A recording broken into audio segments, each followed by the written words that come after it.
प्रभु का धन्यवाद करते हैं आज के दिन के लिए। आपको मेरी आवाज़ आ रही ठीक से? ठीक है, प्रभु का धन्यवाद करते हैं, प्रभु को महिमा मिले। आज जो हम सीखने जा रहे हैं, जैसे हम पिछले बहुत सारे दिनों से एक ही बात को सीख रहे हैं बार बार, कि प्रभु हर बार बाइबल में कुछ ना कुछ एक भविष्यवाणी को देता है और नए नियम में आके प्रभु उस भविष्यवाणी को क्या करता है?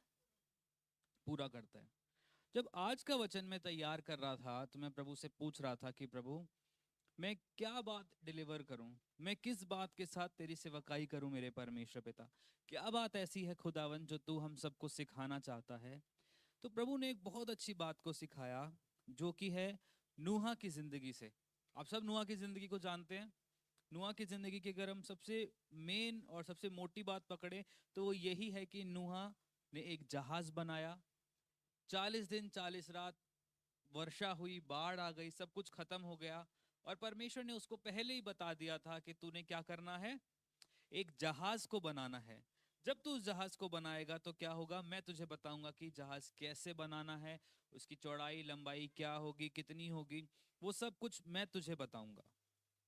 लेकिन सवाल आता है कि क्यों जहाज बनाना है, किस लिए जहाज बनाना है? क्यों प्रभु कह रहे हैं कि तू जहाज बना, मैं सिर्फ तुझे बचाऊंगा, बाकी सबको नाश कर दूंगा? अगर हम उत्पत्ति 6 का 7 पढ़े तो वहां पे इस प्रकार से लिखा गया है, उत्पत्ति 6 और उसका 7। वहां पे इस प्रकार से लिखा गया है, तब यहोवा ने कहा, मैं मनुष्य को जिसकी मैंने सृष्टि की है पृथ्वी के ऊपर से मिटा दूंगा। क्या मनुष्य, क्या पशु, क्या रेंगने वाले जंतु, क्या आकाश के पक्षी, सबको मिटा दूंगा, क्योंकि मैं उनके बनाने से पछताता हूं। एक चीज की बात नहीं कर रहा कि मैं एक चीज को बना के पछताता हूं। वो कह रहा है सारी चीजें जो मैंने बनाई हैं, सबको बना के मैं क्या हूं, पछता रहा हूं कि मैंने इसकी, काश मैंने इसको ना बनाया होता।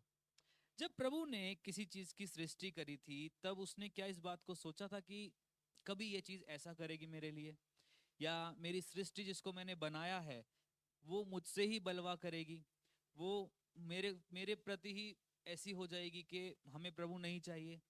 प्रभु ने आदम और हवा को जब बनाया था तो इसलिए बनाया था कि वो क्या करे, उसके साथ बात कर सके, उसको अपनी सुना सके और उससे उसकी सुन सके। लेकिन एक बात बताइए कि उत्पत्ति 1 से लेके 6 तक आते आते सिर्फ 6 अध्याय ही हैं अभी तक। 6 अध्याय के पूरा होते होते प्रभु कह रहा है कि मैं इनको बना के पछता रहा हूं। इतनी जल्दी पछता रहा है प्रभु इनको बना के, इतनी जल्दी पछता गया प्रभु इनको बना के। ऐसा क्या किया था इन लोगों ने? वो लोग परमेश्वर से बलवा करने लग गए थे, उन्होंने दूसरी मूर्तियां खोद ली थी, उन्होंने प्रभु को छोड़ के दूसरी चीजों को ज्यादा प्रेफरेंस देनी शुरू कर दी थी। तो प्रभु ने बोला कि जो मेरी मेरी सृष्टि अगर मेरी नहीं हो सक रही है तो क्या फायदा इसी सृष्टि का। इसलिए वहां क्या लिखा है, मैं उनको बना के पछताता हूं। 8वीं आयत इस प्रकार कहती है, परंतु यहोवा के अनुग्रह की दृष्टि नूह पर बनी रही। किसकी अनुग्रह की दृष्टि बनी रही? यहोवा की। किसके ऊपर बनी रही? नूह के ऊपर। नूह ने ऐसा क्या काम किया था कि परमेश्वर की अनुग्रह की दृष्टि उस पर हुई नहीं है, बनी रही है। मतलब स्टार्टिंग से, जब से वो पैदा हुआ है, जब से उसने प्रभु की बात को मानना शुरू किया है, तब से प्रभु का अनुग्रह उसके ऊपर होता होता होता चला आ रहा है। और पूरी दुनिया को जब वो नष्ट करने पे है तो वो एक ही बात को कह रहा है, क्या कह रहा है? कि मेरे अनुग्रह की दृष्टि किसके ऊपर है? केवल नूहा के ऊपर है। जब उस नूहा के ऊपर दृष्टि है तो प्रभु ने नूहा को बोला कि नूहा तू क्या कर, एक जहाज बना। उस जहाज में क्या कर, उसको गोफेर की लकड़ी से बना। वो इतने हाथ चौड़ा होना चाहिए, इतने हाथ लंबा होना चाहिए। उसमें एक ही खिड़की रखना, ज्यादा मत रखना। उसके क्या करना, 2 3 भाग बनाना अलग अलग, जिसमें एक में पशु रह सकेंगे, एक में पक्षी रह सकेंगे, एक में छोटे छोटे जानवर रह सकेंगे, और जो बड़े जानवर है, जो खूंखार जानवर है, वो थोड़े से अलग करके रखना। और क्या करना, एक कमरा बनाना।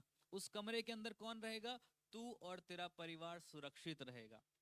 जब वो उस जहाज को बनाने लगा तो हर जन आगे पीछे का आके क्या कर रहा है, हंस रहा है उसे देख के। ये आज तक वर्षा हुई नहीं है, आज तक बारिश तो हुई नहीं है जमीन पर, तू क्या सोच के ये बना रहा है? तू क्या सोच के ऐसा कर रहा है कि ऐसा कुछ होगा? उससे पहले तक वचन बताता है कि कभी भी इस संसार में वर्षा बारिश नहीं हुई थी। पहली बार ऐसा हुआ था कि प्रभु ने बोला था कि मैं स्वर्ग से पानी बरसाऊंगा और क्या होगा, मैं इस पृथ्वी को नाश करूंगा। मेरा एक सवाल था कि प्रभु इतना पानी कहाँ से आएगा, क्योंकि मैं उस समय तक बाइबल ठीक से पढ़ी नहीं थी। मैं सोच रहा था कि बारिश से इतना पानी तो नहीं आ सकता है कि पूरी दुनिया खत्म हो जाए, तो पानी कहाँ से आएगा। वहीं पे एक बात लिखी गई है कि क्या हुआ, पृथ्वी का जो जल था वो बढ़ने लग गया, पृथ्वी के जो पोखर थे, जो पृथ्वी के अंदर का जल था वो बाहर निकलने लग गया, जिससे पूरी जगह पानी से भर गई। जब पानी भरने लगा तो उससे पहले एक बात हुई कि जब उसी बात पे वापस आते हैं कि जब वो जहाज को बना रहा था तो लोग क्या कर रहे थे, उसका मजाक उड़ा रहे थे कि तू क्यों जहाज बना रहा है, अभी तक तो आज तक कुछ हुआ नहीं है, आज तक किसी ने बारिश को देखा नहीं है, तो तू क्या सोच के इस जहाज को बना रहा है। और आपको पता है वो जहाज एक ऐसी जगह पे बना रहा था जो समंदर से या नदी से काफी दूर थी, एक मरुस्थल की जगह थी जहां पे वो उसको बना रहा था। जब वो उसको बना रहा था तो सब मजाक उड़ा रहे हैं उसका, लेकिन नूहा ने एक बात को सोच लिया था कि अगर प्रभु ने मुझे इस बात को करने के लिए कहा है तो मुझे किसी और की नहीं सुननी, मुझे प्रभु की मान के उसको करना ही करना है। पिछली बार हम एक बात कर रहे थे कॉलिंग की, बुलाहट की, है ना। जब प्रभु ने बुलाहट दी है, लोग कुछ भी क्यों ना बोलें, कैसी भी बातें क्यों ना करें, कैसा भी कुछ क्यों ना बोलें, नूह की बुलाहट जो थी वो ऐसी बुलाहट थी जो उससे पहले ना तो किसी ने सुनी थी ना किसी ने देखी थी। लेकिन उस बुलाहट में जब वो बन रहा था तो सब लोग उसे देख रहे थे और क्या कर रहे थे, मजाक उड़ा रहे थे। लेकिन जब समय आया उसकी बुलाहट का, जब प्रभु ने उसे बुलाया और उस बुलाहट को पूरा किया, सारे लोग मर गए, वही जिंदा था और कोई भी जिंदा नहीं था। जब प्रभु आपको बुलाहट देता है, आपको कॉलिंग देता है, आपको बुलाता है, तो हो सकता है आज तक वो काम उसने किसी से ना कराया हो सकता है आज तक वो बात किसी से ना बोली हो सकता है जब आप अपने आप को उसके लिए बिल्डअप करेंगे तो सब आपको देख के हंसेंगे कि क्या प्रभु को तू ही मिला ये काम करने के लिए, क्या प्रभु को तू ही मिला भविष्यवाणी करने के लिए, क्या प्रभु को तू ही मिला वचन सिखाने के लिए। बहुत सारी बातें आएंगी, लेकिन नूहा उन बातों की चिंता नहीं कर रहा, क्योंकि उसने किसी ऐसे से इस बात को सुन लिया था जिसके साथ उसका नाता बहुत अच्छा था। एक बात प्रभु याद दिला रहा है, जब किसी की लव मैरिज होती है तो कोई सुनता नहीं है, लड़की छोटी सी हो, लड़का पतला सा हो, लड़की मोटी सी हो, लड़का लंबा सा हो, कोई नहीं सुनता, हमें तो शादी करनी है। जब वो मन बना लेते हैं कि हमें शादी करनी है, तो तुम्हें चाहे लड़की मोटी लग रही है, उसके लिए तो वो लड़की रसगुल्ला लग रही है, तुम्हें चाहे लड़का काला लग रहा है, उसको तो लड़का चॉकलेट लग रहा है, वो तो शादी करेगा ही उससे। क्यों? क्योंकि दोनों ने मन में बिठा लिया है, दोनों ने एक दूसरे की सुन ली है कि हम तुझसे बड़ा प्यार करते हैं। शादी के बाद लड़ाई हो झगड़ा हो बात की बात है, अभी हम तुझसे प्यार करते हैं, हमने तेरे को अपना जीवन साथी मान लिया है, हम अपने आप को एक दूसरे के लिए सरेंडर करने के लिए तैयार हैं, तो क्या होगा, माँ बाप बोल रहे हैं नहीं नहीं नहीं अभी रुक जाओ, इससे नहीं करनी उससे नहीं करनी। वो कहते हैं ना, जब आशिकी का भूत सवार होता है तो कोई नहीं देखता, फिर वो भूत सवार ही रहता है कि अब तो करनी ही करनी है। नूहा ने भी वही काम किया। जब प्रभु के साथ उसका आशिकी का भूत सवार हो गया कि प्रभु ने कह दिया है, उससे बड़ा और कौन है।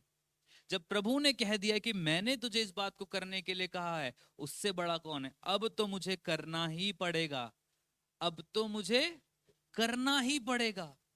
जब वो उसे कर रहा था सब लोग उसके ऊपर ताना दे रहे हैं कि क्या तूने कभी बारिश को देखा है, क्या तूने कभी देखा है कि पानी स्वर्ग से उतरा है, या तू किसके लिए बना रहा है, इस जहाज को तू क्या धकेल के नदी में लेके जाएगा। अरे बेकार की बात कर रहा है यार, तू इतना बूढ़ा हो गया, आराम से संपत्ति है, खा पी ऐश कर मौज ले, क्यों इन सब चीजों में पड़ रहा है। लेकिन नुआ क्या कह रहा है, प्रभु ने कहा है तो करना है, प्रभु ने कहा है तो क्या, बनाना ही पड़ेगा इसको।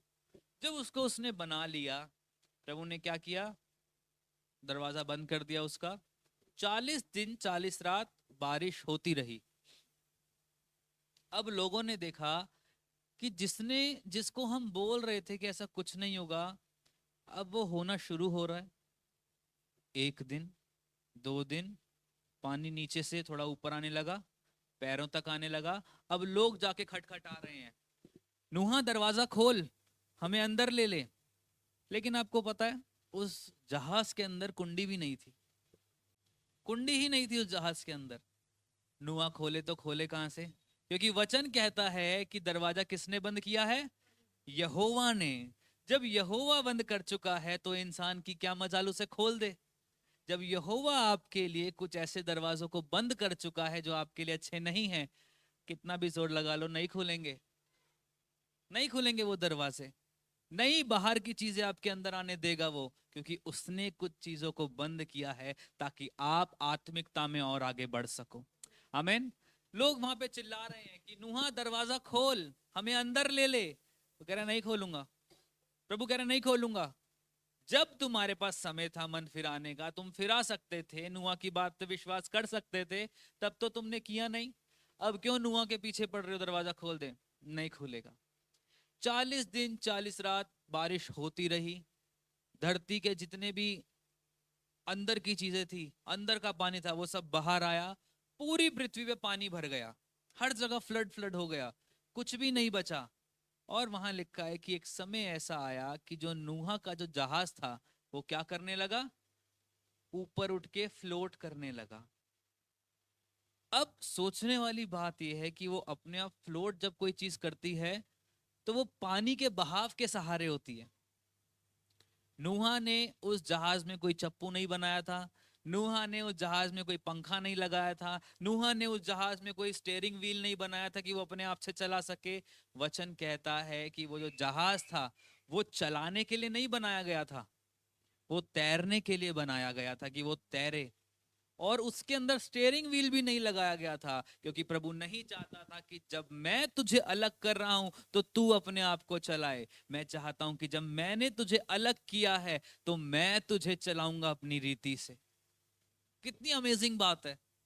हम सोचते हैं कि प्रभु दुनिया से कट हो गए हैं, हम पार्टी नहीं कर सकते प्रभु, हम गाली नहीं दे सकते प्रभु, हम शराब नहीं पी सकते, हम नशा नहीं कर सकते हैं प्रभु, हम दूसरों की तरह नहीं रह सकते हैं। प्रभु कहता है कि जब मैंने तुझे अलग किया है तो मैं चाहता हूं कि मैं तुझे चलाऊं। चाहे दुखों में हो मैं तुझे चलाऊं, चाहे सुख में हो मैं तुझे चलाऊं, चाहे किसी भी परेशानी में हो मैं तुझे चलाता रहूं।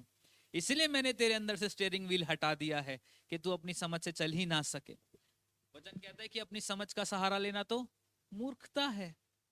अपनी समझ का सहारा मत लेना, संपूर्ण मन से यहोवा पर भरोसा रखना, तब वो तेरे लिए क्या करेगा, सीधा मार्ग निकालेगा। यहोवा उस जहाज के लिए सीधा मार्ग निकालता रहा। और एक समय ऐसा आया कि वो कहां जाके रुक गया, एक पर्वत पे जाके रुक गया, एक पहाड़ पे जाके रुक गया। अब सोचिए पानी कितना ऊंचा उठ गया था कि वो जो जहाज था कहां जाके रुका, एक पहाड़ के ऊपर। अपने आप से एक जहाज का पहाड़ के ऊपर जाना असंभव है, अनटिल अनलेस कुछ बहुत अजीब सा ना हो गया हो। वो जहाज कहां पे जाके रुका, एक पहाड़ के ऊपर। उस पहाड़ का नाम था अरारत, अरारत पर्वत के ऊपर जाके रुका। तो मैं प्रभु से पूछ रहा, प्रभु अरारत के ऊपर ही क्यों गया, वहां पे और भी तो पहाड़ हो सकते थे प्रभु, और भी तो जगहें हो सकती थी प्रभु, अरारत के ऊपर ही तूने उसे क्यों ठहराया प्रभु। जब हम हिब्रू भाषा पढ़ते हैं तो हिब्रू में अरारत का मतलब होता है कर्स्ड रिवर्स्ड, जो श्राप है वो बदल गया है। अभी तक परमेश्वर ने क्या बोला था कि मैं इनको बना के पछताता हूं, मैं इनको खत्म कर दूंगा। लेकिन जिस समय वो अरारत के ऊपर वो रुका, वहां पे क्या हुआ, कर्स रिवर्स हो गया। समझ में आ रही है आपको मेरी बात, सर के ऊपर से तो नहीं जा रही। हाँ, वो जो कर्स है, वो जो मौत का श्राप था, वो जो कर्स था वो क्या हो गया, जीवन में तब्दील हो गया। अभी तक प्रभु कह रहा था कि मैं सबको मार डालूंगा, लेकिन नूहा को प्रभु क्या कह रहा है, मैं तुझसे नई जाति उपजाऊंगा, मैं तुझसे नया काम करूंगा, फूलो फलो पृथ्वी में भर जाओ, क्योंकि मैं तुमसे इस बात को चाहता हूं। जब हम प्रभु के सही समय पे आके प्रभु की जगह पे रुकते हैं तो ऑटोमेटिकली हमारे कर्स रिवर्स हो जाते हैं। ऑटोमेटिकली हमारी वो चीजें जो हमें खत्म करने के लिए आई थी वो रिवर्स होके जिंदगी में बदल जाती हैं। तो अरारत का मतलब क्या है, कर्स रिवर्स। जो श्राप है वो बदल चुका है आशीषों में। आमीन। समझ में आ रही है आपको मेरी बात? अब जब वो वहां पे रुक गया, अब क्या करें? अब जहाज रुक गया है। नींद आ रही है आपको? अब जहाज रुक गया है। रुकने के बाद क्या होगा?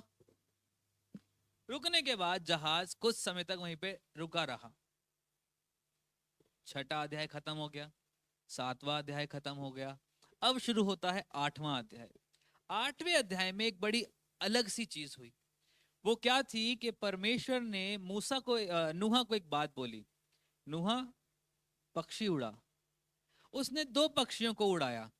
पहला एक कौवे को उड़ाया, साथ ही साथ किसको उड़ाया? एक कबूतर को उड़ाया।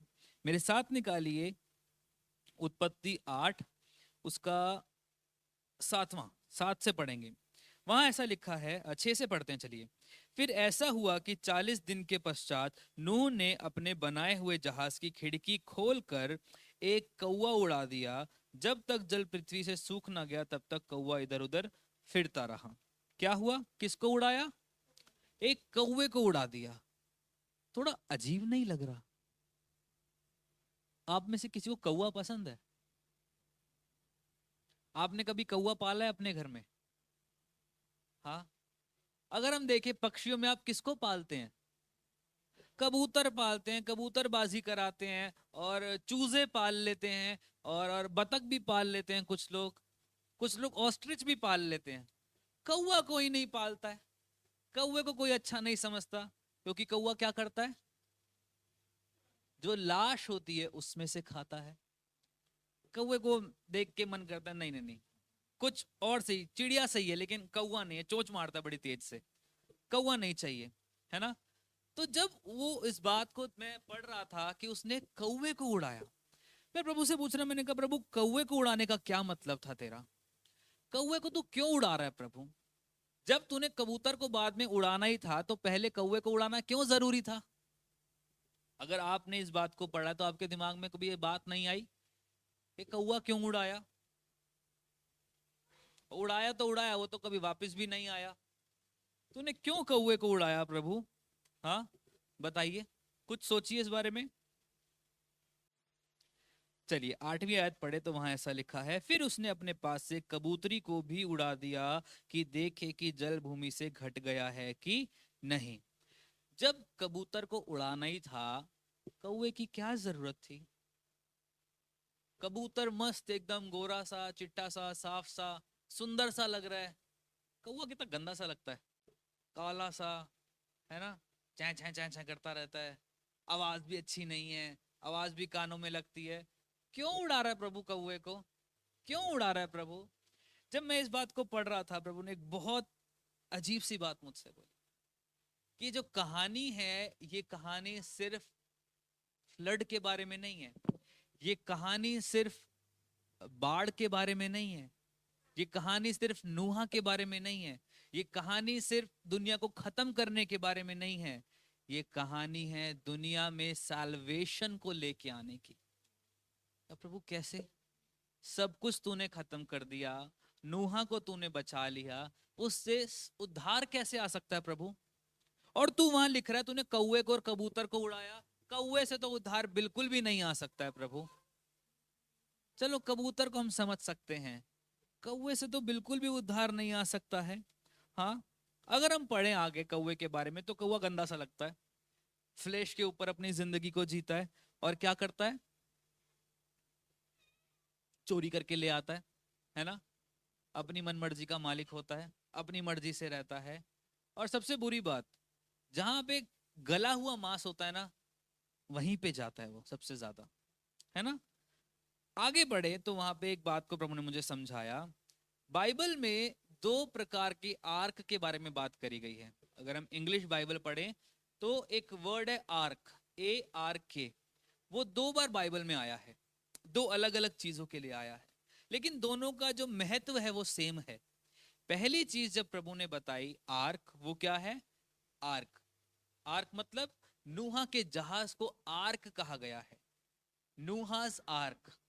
ठीक है, इंग्लिश में, हिंदी में जहाज नूह या नूहा का जहाज, लेकिन इंग्लिश में उसको नूहास आर्क कहा गया है। दूसरी बार जब ये शब्द आया है आर्क, तो उसका मतलब होता है, उसका जो प्रोनाउंसिएशन दिया गया या जिस चीज के लिए वो यूज किया गया है वो है वाचा का संदूक, आर्क ऑफ द कवनेंट। और आर्क ऑफ द कवनेंट के लिए एक बात लिखी गई है कि उसके ऊपर क्या होता है, मेरी प्रेजेंस वास करती है। क्या है वहां पे, परमेश्वर का आत्मा उस आर्क के ऊपर क्या करता है, वास करता है। तो ये दो प्रकार की जो चीजें हैं ये बाइबल में लिखी गई हैं आर्क के बारे में। अगर आप मेरे साथ निर्गमन 25 का 22 निकालेंगे तो वहां पे जो दूसरी वाली आर्क है, वाचा का संदूक जो है, जिसको इंग्लिश में आर्क कहते हैं, उसके लिए एक बात लिखी गई है कि there I will meet you, कि जहां पे वो वाचा का संदूक होगा वहां आकर मैं तुझसे मिला करूंगा। उससे बाहर नहीं, उससे अंदर नहीं, उससे दूर नहीं, उसके पास नहीं, जहां वाचा का संदूक है वहीं मैं तुझसे आके मिला करूंगा, क्योंकि उसी जगह पे मेरा आत्मा क्या करता है, वास करता है।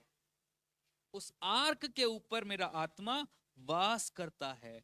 तो जो दूसरा वाला आर्क है, जो पहला आर्क था जिसको नूह का जहाज कहते हैं, वो किसको रिसेंबल कर रहा है, परमेश्वर की प्रेजेंस को, जहां परमेश्वर की प्रेजेंस आके वास करती है। तो अगर देखा जाए कि नूह और इतने सारे लोग जो थे, जो वहां पे इतने सारे जानवर थे, वो कहां पे वास कर रहे थे, वो परमेश्वर की प्रेजेंस के पास वास कर रहे थे, इसलिए वो बचाए जा रहे थे। वो पूरे प्रोटेक्टेड थे उस लकड़ी के जहाज के अंदर, उस लकड़ी के ताबूत के अंदर, उस लकड़ी के बॉक्स के अंदर। जो जहाज था वो एक तरीके से लकड़ी का बॉक्स ही था, कहीं से खुला हुआ नहीं है, कुछ बाहर जाने को नहीं है, कुछ अंदर आने को नहीं है, पूरा प्रोटेक्टेड है। तो वो क्या है, प्रभु की आत्मा उस जगह पर है और उस प्रभु की प्रेजेंस में होके वो उसको प्रोटेक्ट करती जा रही है। और जहां जहां उसको लेके जाया जा रहा है वो भी क्या है, वो प्रभु की प्रेजेंस में प्रोटेक्ट होके चल रहे हैं, इसलिए उनको कुछ हानि नहीं होने पा रही है, इसलिए वो बाहर गिरने नहीं पा रहे हैं, इसलिए वो चीजों को खराब नहीं होने दे रहा है। चलो प्रभु, ये सारी बातें हो गई, फ्लड भी आ गया, तूने उनको प्रिजर्व कर दिया।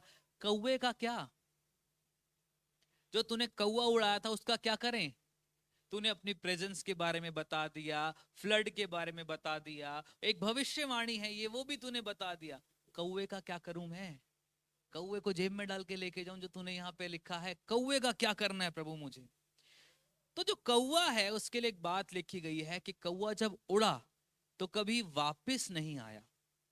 समझ पा रहे हैं मेरी बात को? कौवे ने कहां पे ठिकाना पाया होगा?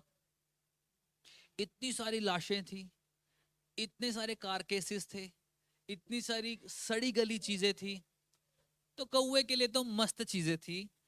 आपको एक बात बताऊं, मैं प्रभु से पूछ रहा, मैंने कहा प्रभु तूने यहाँ कौवे को बोला है, कौवा क्या दिखाता है प्रभु? कौवा क्या दिखाता है प्रभु? आपको क्या लगता है कौवा क्या दिखाता है?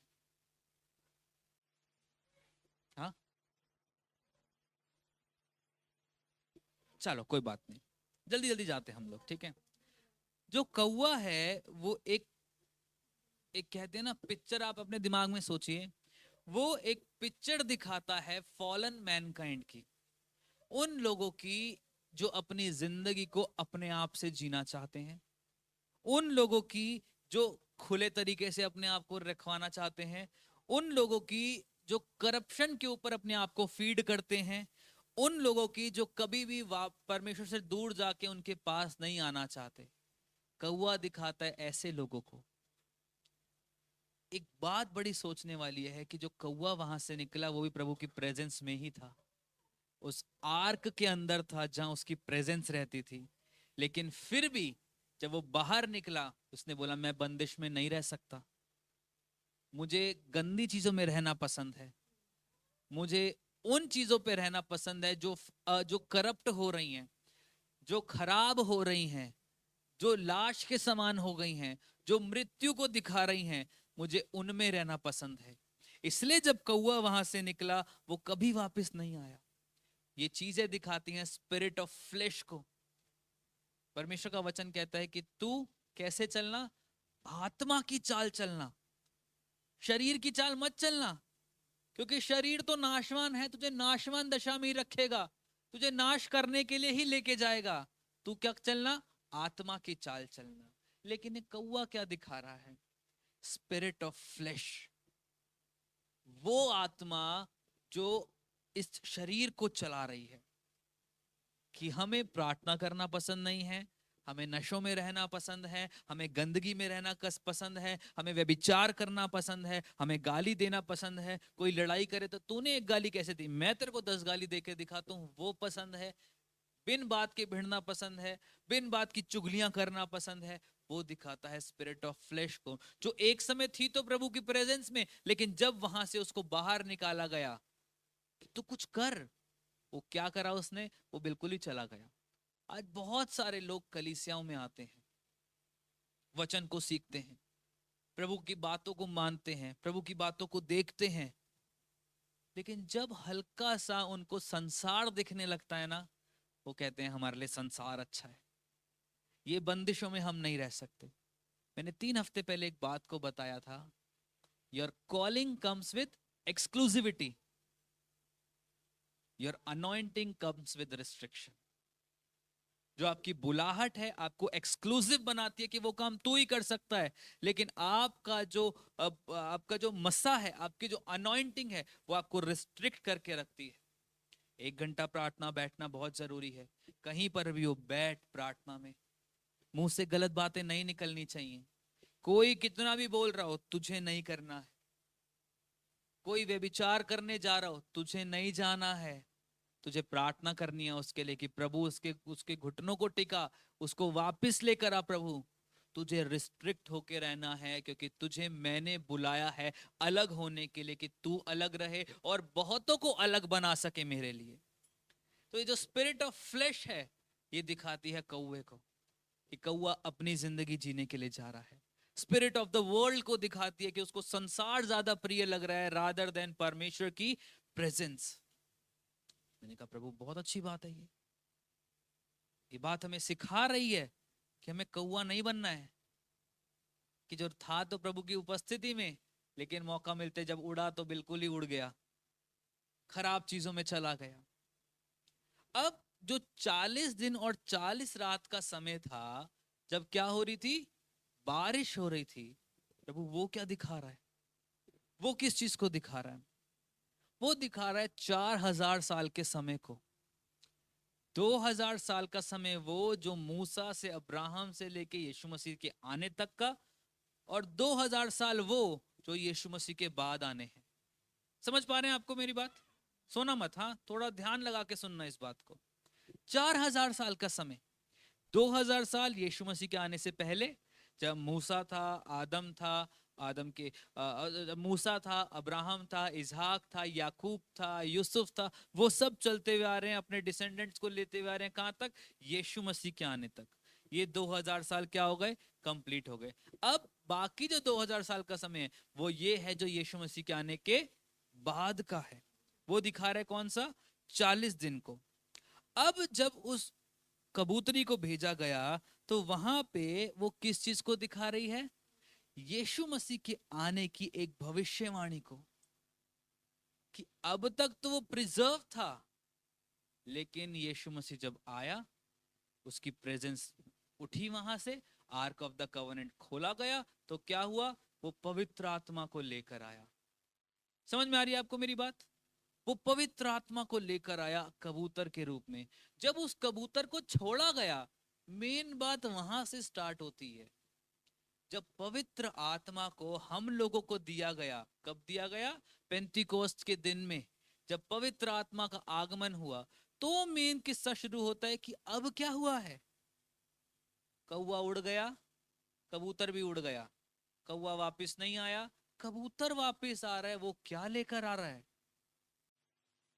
4000 साल के समय में 2000 साल पूरे हो गए हैं, 2000 साल आने वाले हैं। अब पवित्र आत्मा क्या लेकर आ रहा है? अब वो कबूतर जो है वो क्या लेकर आ रहा है हमारे लिए?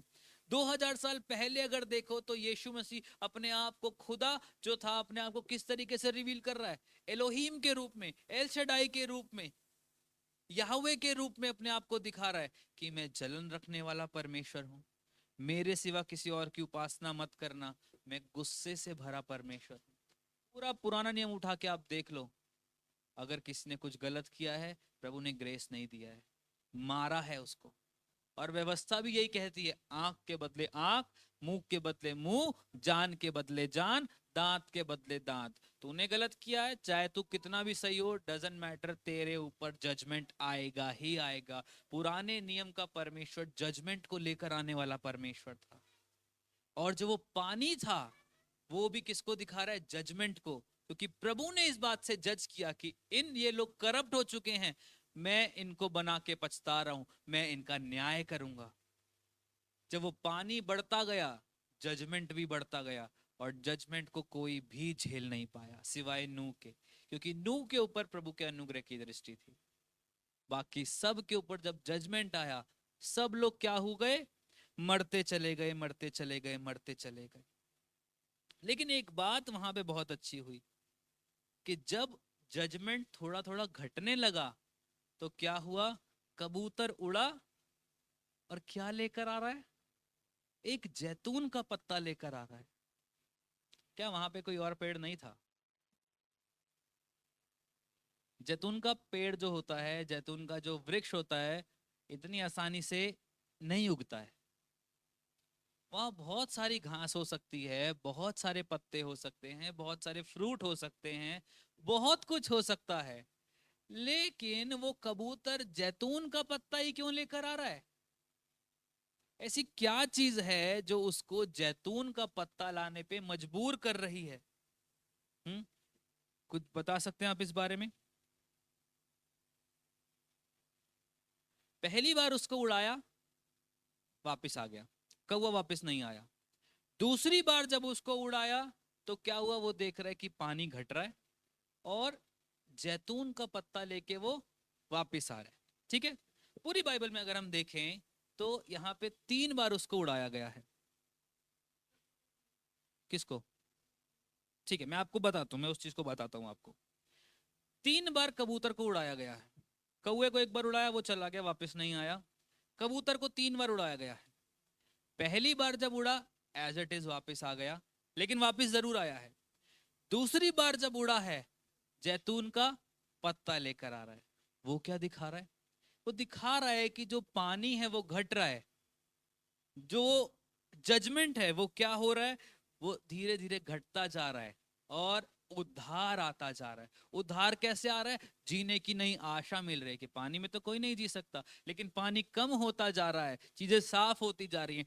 अब हम उस लैंड पे रह सकते हैं, अब हम उस जगह पे रह सकते हैं और क्या कर सकते हैं?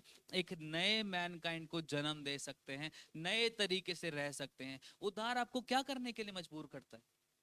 प्रभु के साथ रहने के लिए, कि हमें प्रभु के साथ रहना है। हमारे रास्ते जब खुलेंगे तब वहां पे जजमेंट कम होता जा रहा है और उद्धार के नए रास्ते खुलते जा रहे हैं। जब वो उड़ के गया, दूसरी बार वापस आया तो जैतून का पत्ता लेकर आया, ऑलिव ऑलिव को लेकर आया, ऑलिव का पत्ता लेकर आया। जब हिब्रू भाषा में अगर हम पढ़े, एलगरी में इसको पढ़े, तो एलगरी में ऑलिव दिखाता है इजराइल को, और जो ऑलिव की लीफ है, जो जैतून की पत्ती है, वो दिखाती है यीशु मसीह को। अब मेन बात शुरू होती है, जो प्रोफेसी की पूरी होने वाली बात है, जो भविष्यवाणी की पूरी होने वाली बात है। वो क्या है? जो ऑलिव है, जो जैतून है, वो दिखाता है किसको? इजराइल को। और जो जैतून का पत्ता है वो दिखाता है यीशु मसीह को। आगे आने वाले समय में कोई ऐसा आएगा जो अपने आप को हमारे लिए दे देगा, हमारे लिए उसे मारा जाएगा, हमारे लिए उसे कूटा जाएगा। अगर यशायाह 53 पढ़े तो वहां साफ लिखा है, साफ आप पढ़ सकते हैं उस बात को। वो परमेश्वर का मारा कूटा समझा गया उसे। हमारे ही पापों के कारण उसके ऊपर ताड़ना पड़ी, हमारे ही पापों के कारण वो घायल किया गया। क्यों घायल किया गया उसे? क्यों घायल करना पड़ा उसे? जब वो गतसमनी में प्रार्थना कर रहा था, गतसमनी का मतलब क्या होता है? Oil press. जब प्रेस किया जाएगा उसको, उसमें से तेल निकलेगा। किसको प्रेस करोगे? अभी भी चर्चिस में अगर अनॉइंट करना हो किसी को, कौन सा तेल यूज करते हैं? जैतून का तेल यूज करते हैं। क्यों यूज करते हैं? क्योंकि जो जैतून की जो पत्तियां हैं वो दिखाती हैं यीशु मसीह को। जैतून दिखाता है इज़राइल को। जब वो वहां से निकल के आया, वो पत्ती को कहां पे लेकर आए? वो उस नूहा के पास में। इट मीन्स कोई ऊपर से आ रहा है आपको यीशु मसीह को देने के लिए। जब पवित्र आत्मा गया था, सब पूरे ब्रह्मांड में अंधकार छा गया था। 400 साल तक किसी ने परमेश्वर से बात नहीं करी। 400 साल तक कोई परमेश्वर से बात नहीं कर पा रहा। प्रभु ने किसी को भेजा कि जा उस जगह पे जा, वहां से यीशु मसीह को लेकर आ और हम लोगों के बीच में दे, ताकि सैल्वेशन, ताकि उद्धार हमारे अंदर आ सके। जब पवित्र आत्मा गया, कबूतर किसको दिखा रहा था? पवित्र आत्मा को। पवित्र आत्मा गया, कहां पे गया? ऑलिव के और जैतून के पेड़ के ऊपर गया। जैतून किस चीज को दिखा रहा है? इज़राइल को दिखा रहा है। वो वहां से गया, क्या लेकर आया? एक जैतून का पत्ता लेकर आया। जैतून का पत्ता क्या है? यीशु मसीह स्वयं। वो जा रहा है, जैतून का पत्ता ला रहा है और किसको दे रहा है? नूहा को। नूहा किसको दिखा रहा है? हम लोगों को। तुम्हारे पास अगर जैतून है, तुम्हारे पास जैतून का पत्ता है, तो समझ जाओ कि उद्धार भी तुम्हारे पास ही है। जब वो गया तो यूं ही नहीं आया, वो जैतून का पत्ता लेकर आया, यीशु मसीह को अपने साथ लेकर तुम्हारे लिए आया। और जब उसने देखा कि वाह, पत्ता आ चुका है, मतलब समय हो गया है कि अब हम बाहर जा सकते हैं। समय हो गया है कि अब हम अपनी नई जिंदगी की शुरुआत कर सकते हैं। समय हो गया है कि हमें तैयार रहना है, क्योंकि वो दरवाजा बहुत जल्दी खुलने वाला है। जब हम बाहर जाएंगे तो क्या होगा? हमें दुनिया में सुसमाचार को फैलाना है। जब हम बाहर जाएंगे उसकी प्रेजेंस में से होके, हम तैयार होके जाएंगे, क्योंकि अब जैतून का पत्ता हमारे हाथ में आ चुका है। उस खिड़की में से, इतना बड़ा जहाज था, उस खिड़की में से क्या दिख नहीं रहा था कितना पानी घट गया है? क्या उस खिड़की में से पता नहीं चल रहा था कितनी लाशें पड़ी हैं? क्या उस खिड़की, एक तो पहली बात मुझे ये समझ में नहीं आ रही, पहले तो वो पहाड़ के ऊपर, पहाड़ के ऊपर फिर जहाज है, जहाज के ऊपर की खिड़की में से वो देख रहा है। मैं यहाँ से देख रहा हूँ तो मुझे पीछे तक का दिख रहा है। पहाड़ की खिड़की में से देख, पहाड़ के ऊपर जहाज है, जहाज की खिड़की में से देख के क्या उसे पता नहीं चल रहा है कि पानी घटा है कि नहीं घटा है? इतना पागल तो नहीं था नूहा। वो देख रहा है पानी घट चुका है, इंतजार कर रहा है राइट टाइम का, कि मुझे इंडिकेशन यहोवा से जब मिलेगा मैं तो तैयार हूं। पहाड़ के ऊपर पानी नहीं था उस समय, मैं तो तैयार हूं, लेकिन जब मुझे इंडिकेशन मिलेगा मैं तभी बाहर निकलूंगा। क्योंकि जब मैं बाहर निकलूंगा, मुझे पता है मैं किसी को जन्म देने वाला हूं। मैं जानता हूं कि मैं किसी को जन्म देने वाला हूं। मैं जानता हूं कि मैं नई रूहों को बचाने वाला हूं। मैं जानता हूं कि मैं बहुतों को प्रचार करने वाला हूं। कब? जब मेरे को इंडिकेशन मिलेगा, यस अब तू जा सकता है। ऊपर से दिख रहा था सब कुछ, नहीं जा रहा।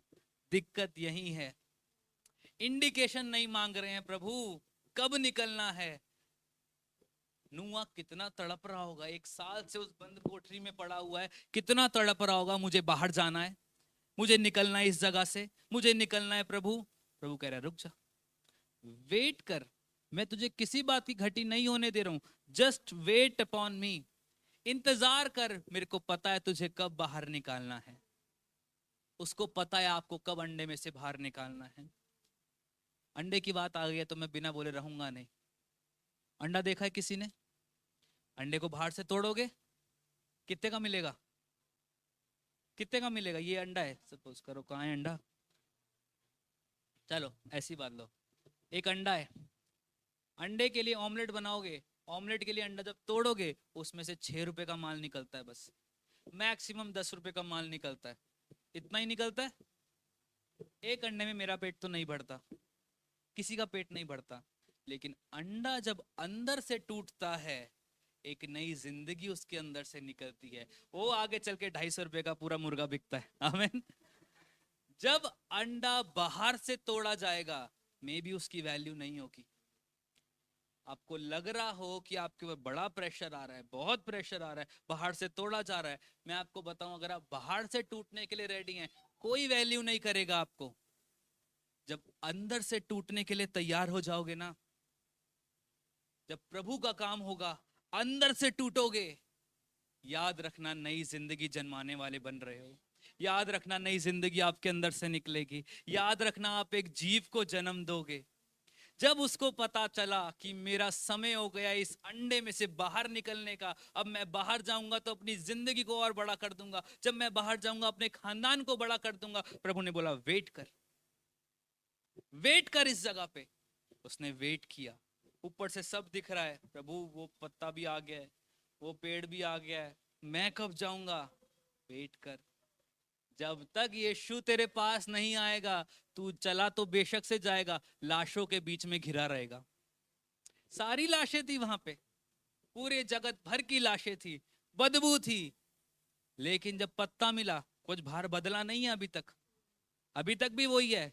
लेकिन यीशु साथ हो गया है। विश्वास है मैं दुनिया जीत चुका हूं, मैं विश्वास करता हूं मेरे पास सब कुछ आ चुका है, मैं विश्वास करता हूं कि मेरे लिए खुदा ने रास्ते खोल दिए हैं। कब? जब यीशु उस वो जो पत्ता था वो हाथ में आ गया था, विश्वास आ गया, यीशु है मेरे पास, जैतून है मेरे पास, जैतून का पत्ता है मेरे पास, मैं जा सकता हूं, बड़े काम को कर सकता हूं, मुझे किसी की परवाह नहीं, अब मेरे लिए कौन क्या बोलता है। आमीन। जब जैतून का पत्ता उसके हाथ में आ गया, वो एक प्रोफेसी फुलफिल्ड हो गई। वो प्रोफेसी कहाँ लिखी है? अगर प्रेरितों के काम 1:12 में लिखा जाए तो वहां पे इस बात को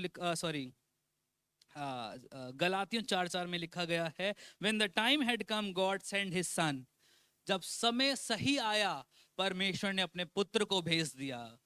जब समय सही आया नूहा के लिए, अपने आप वो जो कबूतर था वो उस जैतून के पत्ते को उसके पास लेकर आ गया। नूहा को बोलना नहीं पड़ा, जाइयो जैतून का पत्ता लेकर आइयो, मैं तुझे समझा रहा हूं ऐसा ऐसा होता है। आप कबूतर को कितना भी सिखा लो, ड्राइंग करना तो नहीं सिखा सकते ना, इतना अच्छे से बातें बताना तो नहीं सिखा सकते ना। अब टेक्नोलॉजी ऐसी, आप किसी से कुछ भी करा सकते हो, उस टाइम पे तो नहीं करा सकते थे ना। लेकिन वो गया और वही चीज लेकर आया जिसकी उसको सबसे ज्यादा जरूरत थी। जब आप प्रभु की प्रेजेंस में रहते हो, चीजें जब जाएंगी तो आपके लिए वही लेकर आएंगी जिसकी आपको सबसे ज्यादा जरूरत है। उसको जरूरत थी यीशु की, हमें जरूरत है यीशु की। वो बाहर निकला, क्या देख रहा है कि वाओ जैतून का पत्ता आ गया, अब बाहर निकलने का समय हो गया। 2 बार गया था, एक बार वापस आया खाली हाथ, एक बार जैतून का पत्ता लेकर आया, तीसरी बारी आ गई है। लेकिन तीसरी बारी से पहले एक बात को मैं आपको बताना चाहता हूं कि जो माउंट ऑफ ऑलिव्स है, जैतून पर्वत जो है, उसके ऊपर ही यीशु मसीह का उत्थान हुआ था, उसको उठाया गया था। ठीक है जी, जिसको डे ऑफ पेंटिकॉस्ट भी कहते हैं, उसका उठाए जाने का दिन। आखिरी बात, इसको बोल के मैं बिल्कुल खत्म कर दूंगा। आखिरी बात, उसके 3 मिशन थे, उस कबूतर के 3 मिशन थे। पहला मिशन था बाहर देख कर क्या क्या है, वो देखने गया, वापिस आ गया, तो नूहा समझ गया अभी चीज सही नहीं है, नहीं निकल सकते। दूसरा मिशन, फिर बाहर गया कुछ दिनों बाद, 1 हफ्ते बाद, 10 दिन बाद, जैतून का पत्ता लेकर आ गया, बता दिया तू तैयार है बाहर निकलने के लिए। तीसरी बार जब वो गया तो वो कभी लौट के वापस नहीं आया। मैंने कहा प्रभु समस्या वाली बात हो गई। मैं तो यहाँ पवित्र आत्मा को ऐसे देख रहा हूं, कबूतर को, कि वो पवित्र आत्मा है, तू सिखाने के लिए भेज रहा है, यहां लिखा है वो वापस नहीं आया। अगर मैं ये बात लोगों को बताऊंगा कि वो वापस नहीं आया, वो तो बोलेंगे पास्टर जी आप तो झूठा प्रचार कर रहे हो, पास्टर जी आप ये क्या बात कर रहे हो, क्या मतलब है इसका। ये ज्यादा देर की बात नहीं है, अभी 2:30 बजे की बात है, आज की ही मैं इस बात को लिख रहा था। अब जब यीशु आएगा तो वो जैतून की तरह नहीं आएगा, वो आपको तैयार करने नहीं आएगा। वो जब आएगा तो सीधा आपको लेके जाने के लिए आएगा। तीसरा जो उसका आना था, तीसरी बार जो जाना था, वो इसलिए जाना था कि वो सब कुछ तैयार कर दे। पहली बार गया देखकर आ गया, दूसरी बार गया उसने आपको वार्न कर दिया कि तैयार हो निकलो यहां से।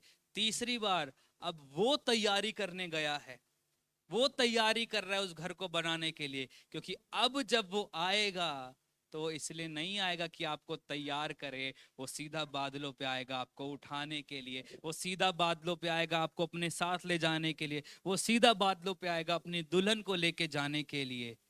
किस लिए आएगा वो? आपको और मेरे को अपने साथ लेके जाने के लिए। क्या आप तैयार हैं? क्या आपके पास वो पत्ती है? क्या आपके पास वो जैतून की पत्ती है? क्या आप उस अरारत पे थे जहां पे लिखा गया कर्ट्स रिवर्स्ड? क्या आप वहां पे थे? अगर नहीं थे तो आज ये समय है, अपने आप को उस जगह पे रख दीजिए जहां पे हमारे कर्ट्स रिवर्स हो चुके हैं। अगर आप अभी तक उस जैतून की पत्ती को आपने नहीं पाया है तो आज ये समय है आपका कि आप उस जैतून की पत्ती को पा लीजिए, क्योंकि अब जब वो कबूतर गया है वो आपको तैयार करने नहीं आने वाला। वो आने वाला है एक दूल्हे के रूप में, आपको और मुझको अपनी कलीसिया, अपनी दुल्हन के रूप में ले जाने के लिए। और जिस दुल्हन में दाग होगा, झुर्री होगी, वो उसके साथ नहीं जा सकता।